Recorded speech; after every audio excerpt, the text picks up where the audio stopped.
Hey everyone, it's Katie from Bobby Hair Studio. Thanks for joining me again today. Today I'm going to show you how I do my ash toners. Now I typically don't get a lot of clients who actually want like gray ash, they want more of a neutral ash. So this is what I'm showing you today.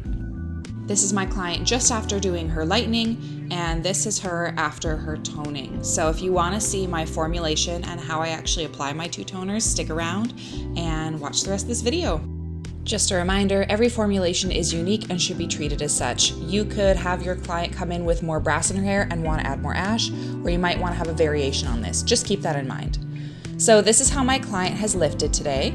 She has some old balayaging in her ends, and we've just brought it up onto the top. So the top is a raw lift, the bottom has old toner. She's naturally considered a level 2 or a 3, and we usually lift her just somewhere around a level 7 or an 8. And the undertones as seen in this chart are hard yellow and a little bit of orange. The first formulation I did was 9-24 and 7-24, and I did this everywhere from the roots to the ends.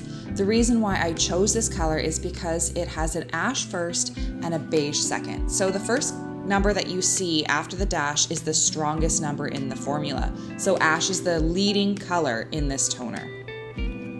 I mix those as equal parts, and then I put in a 6-volume developer, and now I'm applying it all over her hair, roots to ends. I'm also going to be putting in a root shadow. I'm going to show you guys a little bit more how I do my root shadows for some of my clients, especially when I have a money piece or it's a balayage where there's some backcombing with some pieces and not backcombing with other pieces. The reason why I'm even putting it on the roots, even though I'm going to be putting on a bit of a root shadow onto the roots, is because the root shadow is going to be formulated very ashy and at her natural level. So what I want to do is I want to dilute that with this first color. This first color is quite light, so it's going to create a barrier on top so that that root color doesn't process all the way down. It goes somewhere in between this color and the root color formulation. And then that means that you get a nice transition from her natural down to that root color, down to that light color. And for my root toner formulation, we have a 413, a 612, and a 50. Everyone's going to want slightly different variations on how much they mix of each of these colors, but I do like to have 2 of the colors be ash based and 1 of them be a natural base color for a little bit of that fill. So here we are applying to the very center parting where she parts her hair. I'm very careful with this one. I try not to go further than I want to because I know as I section the hair, I'm going to be pushing a little bit of toner in some places and it's going to push it a little further down. So I always start a little bit lighter handed than I plan.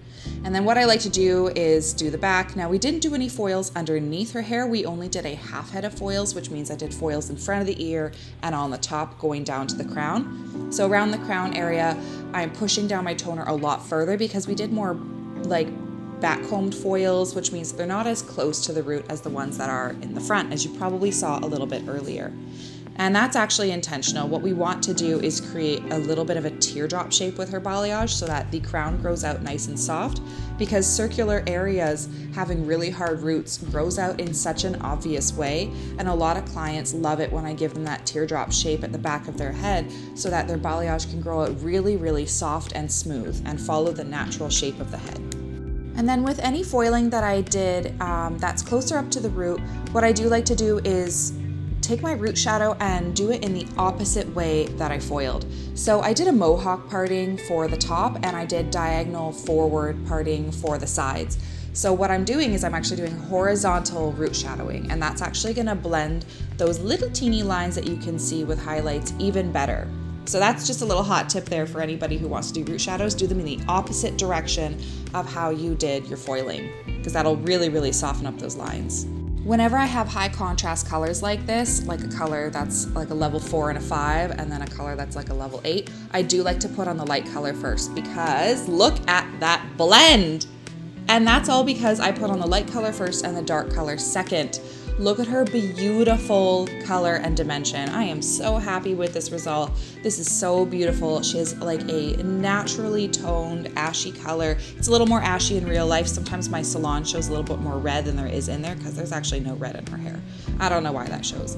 But honestly, I'm so happy with this result. It's really, really pretty, and she has that natural teardrop flow to her hair so she can go another 6 to 8 months between her balayage services like she likes to do. If you've made it this far, I want to thank you so much for watching my video. I hope you guys learned something, and drop some comments for me if you have any notes on your favorite toners or what thing you want to see me do next, because I need some ideas for some future videos, you guys. And thank you so much for watching. Remember to like and subscribe and to follow us on our other socials. We are on Instagram as Bobby Hair Studio, and for me, vancity.blonde, and we're also on TikTok at Bobby Hair Studio. Have a great day.